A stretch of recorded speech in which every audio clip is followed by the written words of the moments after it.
Join Potato Club today and too sweet that subscribe button.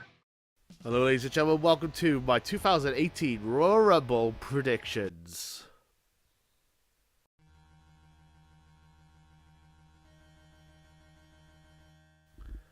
So there's six matches announced as of this moment. There might be more added, but as I'm recording this on Wednesday, the 24th of January, these are the matches I have available at the moment. So the 6 matches, 2 tag title matches, 2 big title matches, and 2 Royal Rumble. So we're going to go through all that. So it's very symmetrical, a lot of the same stuff repeating itself, which is interesting.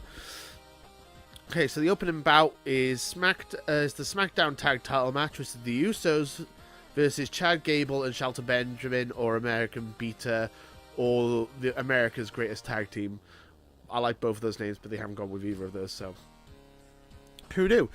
So it's the best 2 out of 3 falls match. I think Chad Gable and Shelton Benjamin are going to win the titles.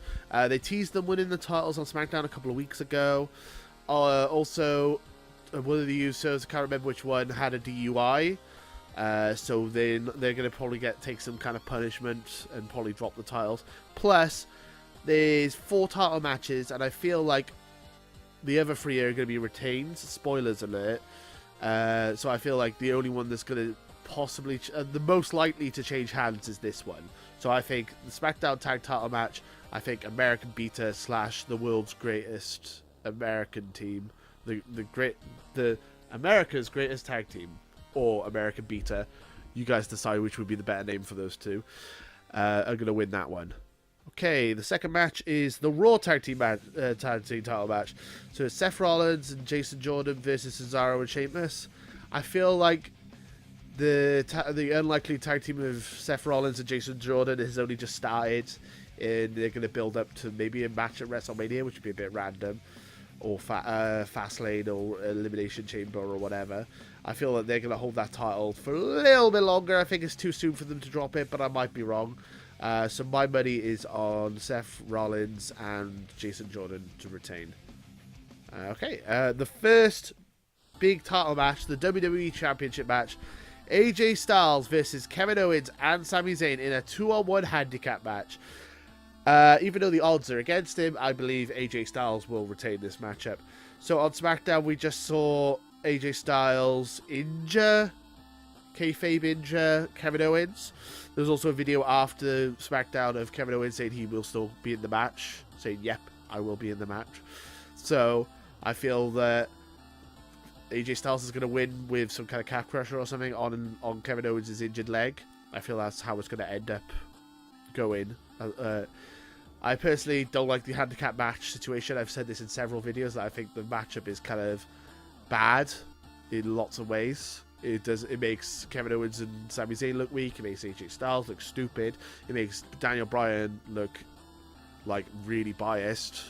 And I guess that's what you're trying to go for, but you can still make him look biased and have it as a triple threat match. And the triple threat match would have been a bit more interesting as a dynamic. But that's my personal opinion. So I guess it's because you've already got a triple threat match on the show. You don't want to have 2 triple threat matches, I guess. I don't really know. It's a bit random. Speaking of triple threat matches, the main event, well, probably the main event, not really, the Royal Rumble's going to be the main event, but you know what I mean. Brock Lesnar versus Braun Strowman versus Kane for the Universal title. I want Braun Strowman to win so badly. I think he would be an amazing Universal Champion. They've built him up so well, and he's been amazing. However, Brock's going to win. I've been saying this all year, and I've been right so far. I don't see how they would have Brock hold the title all this way and then drop it in the Royal Rumble. I feel like he's going to hold it to WrestleMania and then drop it to Roman Reigns. That's pretty much the simplest answer to it. So, Brock's retaining. That's my lock of the night. I forgot to say that before. I usually say lock of the night at the beginning. That's my lock of the night. Cool. Okay, now it's the 2 Royal Rumble matches. The 2 hardest matches to call ever. These are very hard matches to call. So there's the 30-woman Royal Rumble match. The first ever women's Royal Rumble match. I feel like a couple of people have a good chance of winning it. I think surprise winner might be Becky Lynch. maybe even Bailey. I feel like Nia Jax might have a chance, especially since Enzo's been released and she has nothing to do now. And it'll lead up to Nia Jax finally facing Alexa Bliss, which has been teased for months, and they keep going back and forth on it. Also, Ronda Rousey is possible, could be a surprise entrance and win the whole thing. I can see that happening, but my prediction is going to be Asuka. No one is ready for Asuka. She's undefeated.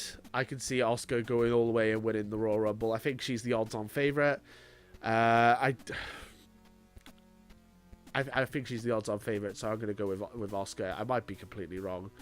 Let me know in the comments below what you guys think. And then the 30-man men's Royal Rumble match. So, favourite is Nakamura. Roman Reigns has a high possibility. Randy Orton made a statement for himself on SmackDown. There's been rumours that Daniel Bryan's going to come back and win the Royal Rumble, which I think would be amazing. I'd mark out so hard for that. I have no idea who I think is going to win. I have a bad feeling that I think Roman Reigns is going to win it. That's my gut feeling. I feel like Vince McMahon never learns from his mistakes. Roman Reigns seems to have a bad history of the Royal Rumble. The only Royal Rumble he had a good response from was the 2014 one, where it was him and Batista at the end. Batista threw Roman Reigns out and then got booed out of the building. And then ever since then, Roman Reigns won the Royal Rumble the next year, got booed out of the building, even with The Rock's help. Like, even with The Rock lifting his hand saying, look at this guy, he's great. Booed out the building. And then every time he's shown up in a Royal Rumble or even mentioned in the Royal Rumble since, he's been booed. He was in #1 slot. He was #1 entrance and he had the WWE title and everyone cheered. When Triple H eliminated him, everyone cheered like mad, and even though Triple H is a heel and won the WWE title, everyone was happy about that. And then Roman Reigns coming back as surprise entry number 30 in last year's Royal Rumble pissed everyone off. I feel like Vince McMahon gets a chuckle, a laugh out of the fact that Roman Reigns annoys us. So I can see him making Roman Reigns win the Royal Rumble again. I'm hoping I'm wrong. I want Finn Balor or Nakamura to win it and face AJ Styles at WrestleMania. That's what I want. Or Daniel Bryan, which I don't see happening. I would love to see that happen. That would be amazing. And I'm hoping I'm wrong, and hopefully Daniel Bryan will win it. But I feel like Roman Reigns is going to win it again because I feel like Vince likes to troll the audience. And he wants Roman Reigns versus Brock Lesnar. We know that. And what's the easiest way to set it up is Roman Reigns winning the Royal Rumble. I'm hoping I'm wrong. I really do. But I think Roman Reigns is going to win the Royal Rumble. What do you guys think? Let me know in the comments below. And that's all for today. As we usually do with these shows, I've done my predictions. Tell me yours. Do you have predictions of who you think is going to win the Royal Rumble? Comment below. And in the review of this video, the review of the Royal Rumble, I will go through all your predictions and we can find out who has got more correct. So let me know in the comments below, and until next time, too sweet! Join Potato Club today and too sweet that subscribe button.